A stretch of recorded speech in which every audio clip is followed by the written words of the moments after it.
sudah belajar ada adzan, ada iqamah. Sekarang kita akan melanjutkan, yaitu aku bisa salat yang ketiga, yaitu salat fardu. Tapi sebelumnya Bu Guru mau tanya dulu. Coba dilihat ada temennya yang tidak berangkat atau tidak. Kalau adzan sama iqamah itu kan dikumandangkan sebelum orang melaksanakan apa? Sholat. Berarti ada hubungannya antara adzan, iqamah dan sholat. Nah, sebelum kita masuk pelajaran, kita nyanyi dulu.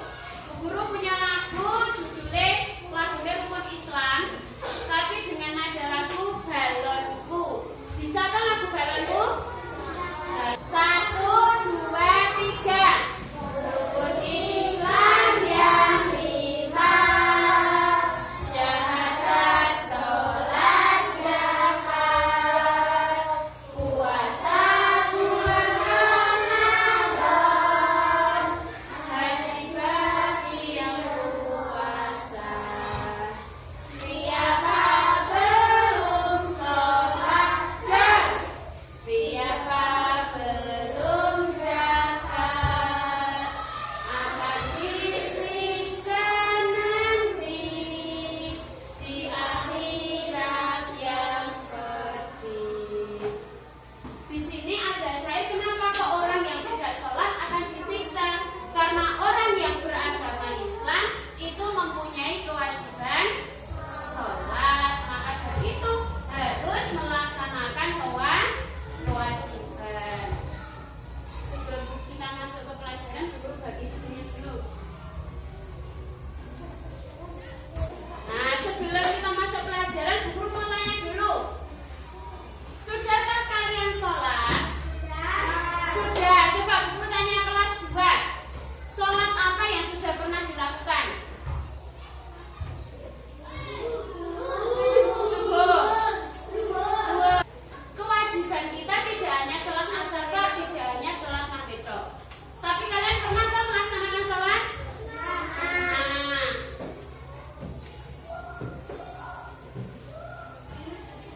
Nah, tujuan pembelajaran kita dalam bab sholat fardu adalah yang pertama, siswa dapat menjelaskan ketentuan sholat fardu dengan benar.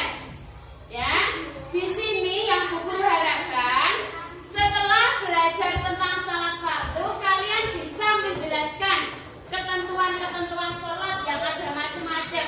Ada rukun sholat, ada sunnah sholat, ada syarat sahnya sholat dan lain sebagainya. Nanti kita bahas, ya. Kemudian yang kedua, siswa terbiasa menjalankan sholat dengan tertib. Berarti kita dituntut untuk menjalankan kewajiban kita dengan tertib. Kalau sudah dengar waktunya sholat tiba, maka kita harus segera melaksanakan. Yang ketiga, siswa dapat menunjukkan sikap disiplin sebagai implementasi dari pemahaman tata cara sholat dan bacaannya dengan tepat. Nah, kalian harus bisa bersikap atau keseharian itu bisa disiplin. Tidak hanya pas sholat, tapi kegiatan yang lain juga harus disiplin. Yang keempat, siswa dapat mempraktekkan sholat fardu dengan baik dan benar. Berarti setelah belajar ini, kalian harus bisa mempraktekkan sholat fardu. Halaman 97. Ketemu? Ya. Di situ ada gambar 4.6, yaitu gambar tentang apa itu? Fauzan sedang iqamah. Nah, kalau sudah ada yang iqamah, berarti itu menandakan kalau waktu sholat akan apa? Akan segera dimulai. Coba kalian baca dulu halaman 98. Halaman 98 dibaca dulu, yaitu tentang pengertian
Dimulai dari takbiratul ihram dan diakhiri dengan salam.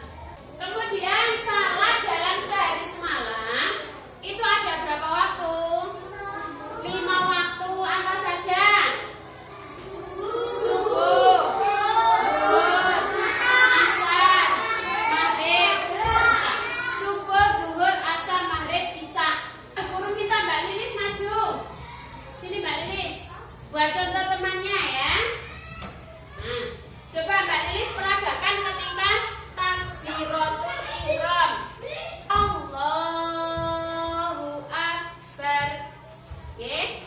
Nah, ketika takbiratul ihram kita disunahkan mengangkat kedua tangan. Kalau sudah berdiri dan bersujud kayak Mbak Lilis seperti ini, maka kita terus dilanjutkan membaca surah Al-Fatihah. Dilanjut dengan apa? Surah pendek. Kemudian, ayo Mbak Puput maju.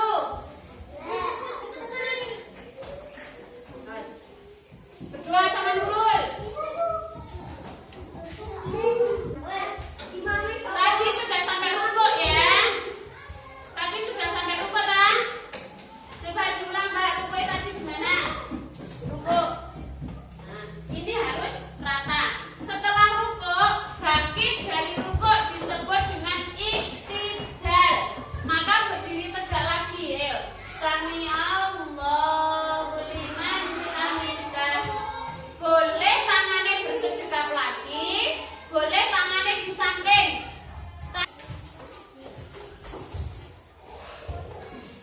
Rukuk. Terus ini ada ini. Kok bajunya ditempelkan? Ini disebut dengan gerakan apa? Sujud. Ini disebut dengan gerakan sujud. Itu ada anggota badan kita yang harus menempel. Apa saja yang harus menempel? Ini apa ini segini? Batuk atau kening. Batuk. Kemudian kedua telapak tangan. Terus apa lagi? Lutut. Kedua lutut. Terus apa lagi? Jari-jari kaki. Ketika sujud yang harus menempel di tempat sujud yaitu kening atau batuk, kedua telapak tangan, kedua lutut, sama jari-jari kaki. Kita masuk di ketentuan salat. Tadi halaman 99. Yang disebut dengan ketentuan salat itu apa? Ketentuan yang sudah ditentukan oleh agama Islam yang harus dilaksanakan ketika kita menjalankan salat. Yang pertama yaitu syarat wajib salat. Di layar ada A tulisan hitam. Coba dilihat. Ya, syarat wajib salat. Syarat itu apa? Syarat untuk seseorang diwajibkan mengerjakan salat. Syaratnya apa to men awak dhewe iki wajib salat? Yang pertama yaitu beragama Islam, berarti non-muslim tidak mempunyai kewajiban salat. Yang kedua berakal sehat. Orang gila tidak diwajibkan salat. Yang ketiga balik. Balik itu apa? Balik itu cukup umur, masuk umur dewasa ya. Kira-kira umur berapa dewasanya? Umur berapa? Kalau menurut di sini balik itu atau dewasa itu umur 15 tahun. Tapi kalau kewajiban sholat itu anak umur 7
Nomor 1 gerakan sujud. Terus nomor 2. Nomor 2 gerakan duduk tahiyat. Nomor 3